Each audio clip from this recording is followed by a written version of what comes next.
Hello, my name's Chris French and I'm the Project Manager for the Welland Rivers Trust and the Coordinator for the Welland Valley Partnership. My interests are in water and the management of it, specifically for the benefit of both people and wildlife. So Chris, can you give us an idea of what the Welland Rivers Trust actually does? So the Welland Rivers Trust works across the River Welland catchment, so about 610 square miles here in the East Midlands, and we're working to improve the quality of the watercourse for both people and wildlife. So basically that means engaging with communities, engaging with landowners, engaging with farmers and raising awareness about the issues that our water environment faces, and then taking direct action with a multiple range of stakeholders to actually get projects done that are going to alleviate some of those issues. So Chris, what do you see as the biggest challenges for soil and water in this catchment?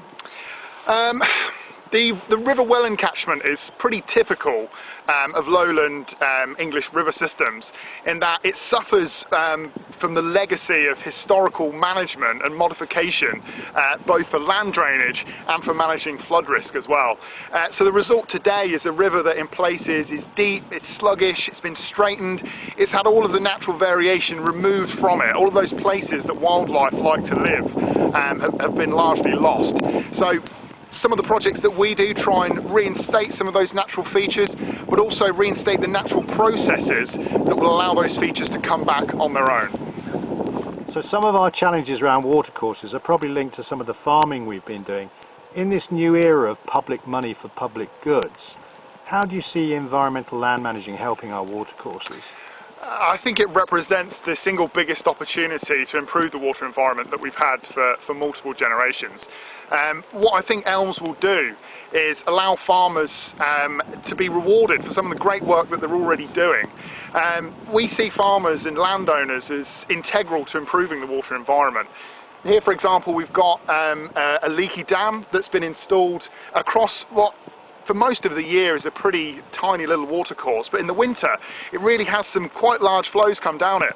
So this feature serves here to slow the flow of water down, reconnect it with a bit of the bottom of this grassland field, store the water there and stop it from charging downstream and flooding one of the communities that could be at risk. So that's one way that, that farmers could be helping in the future, supported by ELMS. So let's talk about how farmers can perhaps do things in their arable fields to try and keep water cleaner and perhaps keep soil in their fields. I think the first place to start is right in the middle of the field. Once the soil is already moving, part of the game's already lost really. So some of the ways that farmers could maybe change the way that they're farming would be by reducing cultivation, maybe moving towards direct drilling, and also from maybe just thinking a little bit more carefully about the shape and the lie of their land. Farming a cross slope rather than up and down slope, for example, will really reduce the amount of sediment that is mobilised during farming operations. So what about, let's turn our attention to livestock. What are the sorts of things livestock farmers can do to try and help with their water and soil?